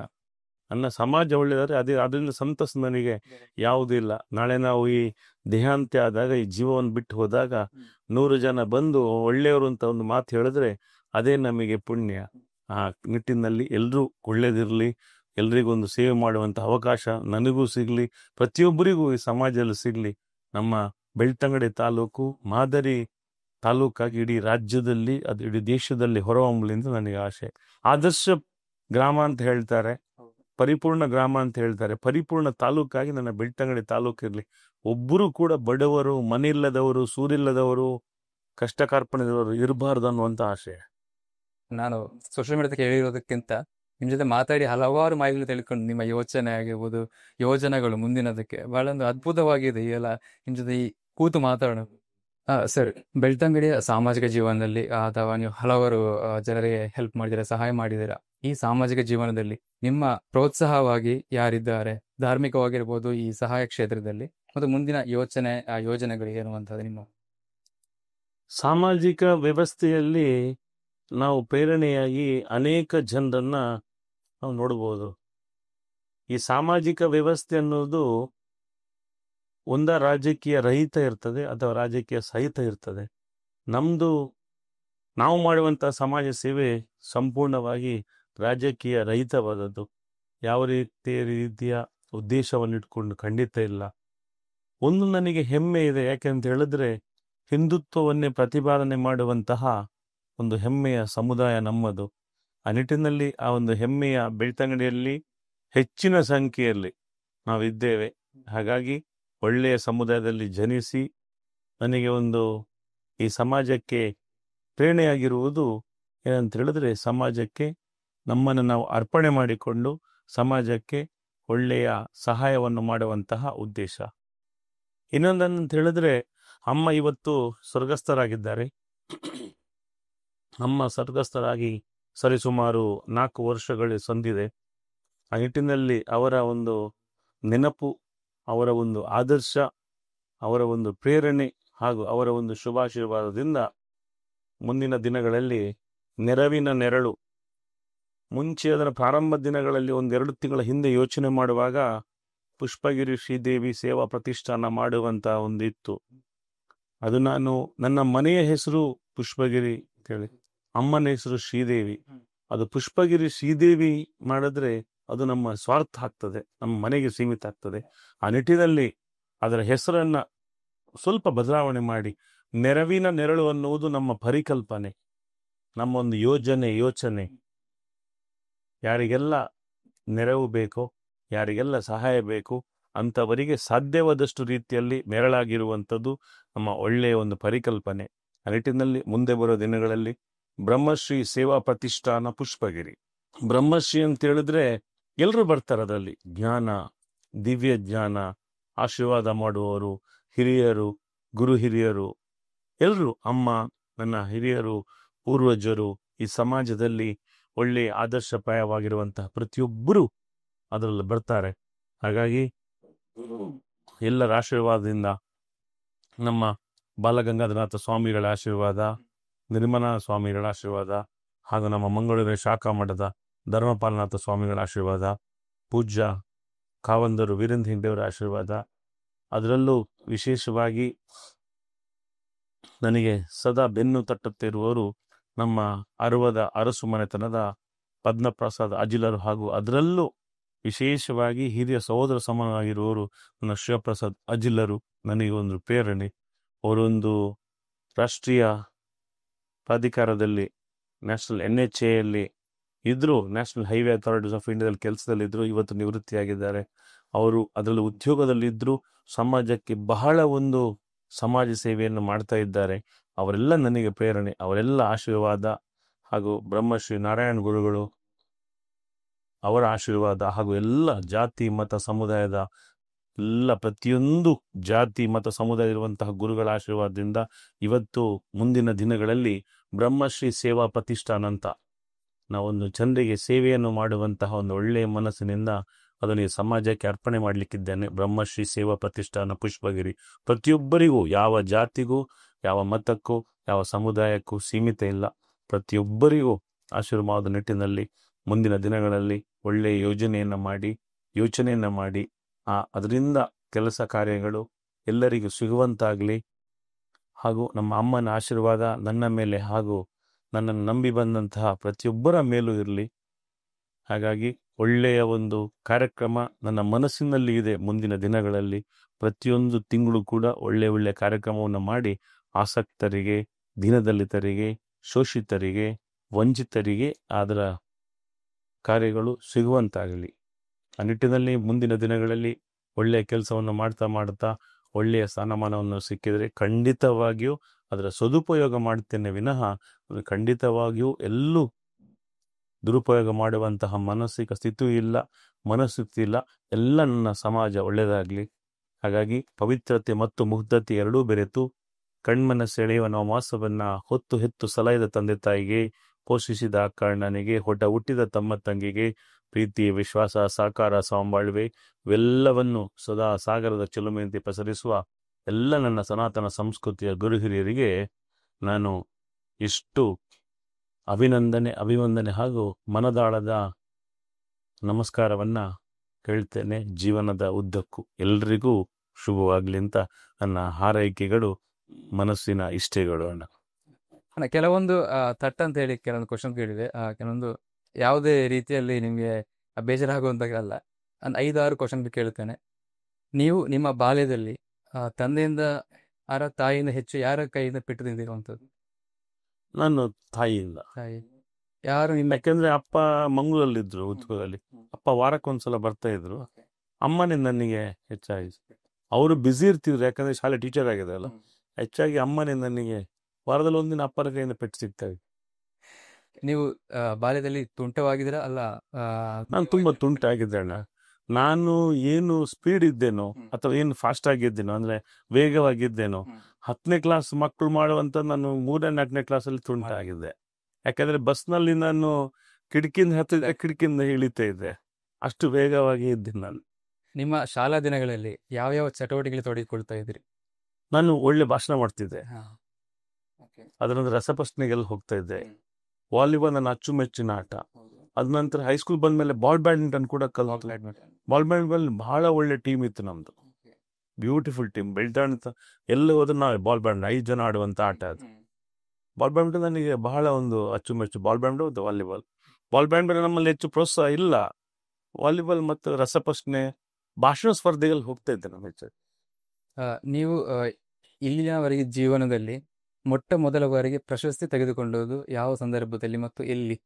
ಅದು ಶೈಕ್ಷಣಿಕವಾಗಿಯೂ ಅಲ್ಲ, ನಿಮ್ಮ ಜೀವನದಲ್ಲಿ ಒಂದು ಶೈಕ್ಷಣಿಕವಾಗಿ ಯಾವುದೇ ರೀತಿಯಲ್ಲಿ ಪ್ರಶಸ್ತಿ ಅಂತ ನಿಮಗೆ ಮುಡಿಗೇರಿಸಿಕೊಂಡಿರೋದು ಯಾವ ಸಂದರ್ಭ? ನಾನು 5ನೇ ಕ್ಲಾಸಲ್ಲಿ ಭಾಷಣದಲ್ಲಿ ಫಸ್ಟ್ ಪ್ರೈಸ್ ತಗೊಂಡಿದ್ದೆ ಮಾದರಿ ಶಾಲೆಯಲ್ಲಿ.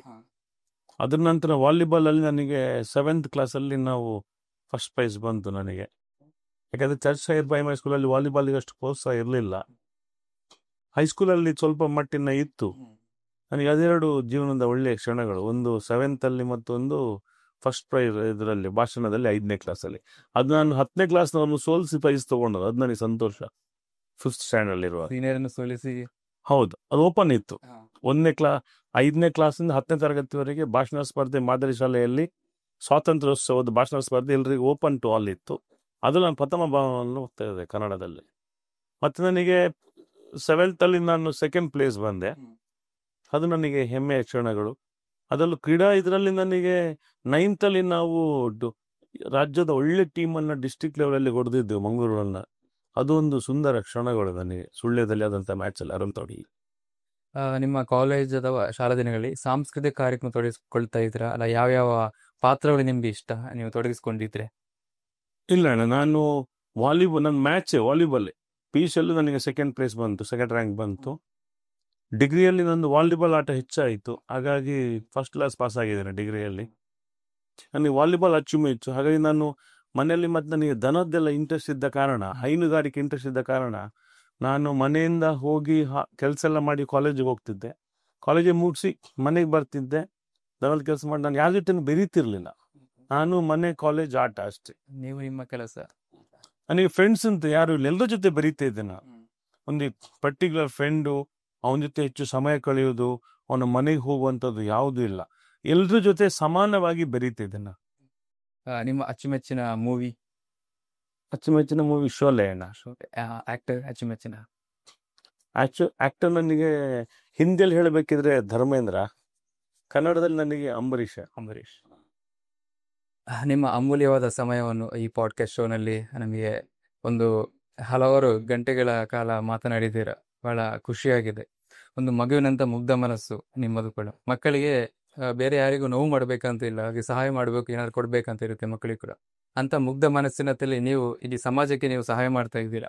ಮುಂದೆ ಕೂಡ ನೀವು ಉತ್ತಮ ಸ್ಥಾನಕ್ಕೆ ತೆರಳಬೇಕು. ನಮ್ಮೊಂದಿಗೆ ಜಯನಿಧಿ ಪಾಡ್ಕಾಸ್ಟ್ ಶೋನಲ್ಲಿ ಭಾಗವಹಿಸಿದಂತಹ ಕಿರಣ್ ಚಂದ್ರ ಪುಷ್ಪಗಿರಿ ಇವರಿಗೆ ಧನ್ಯವಾದಗಳು. ನಮಸ್ತೆ.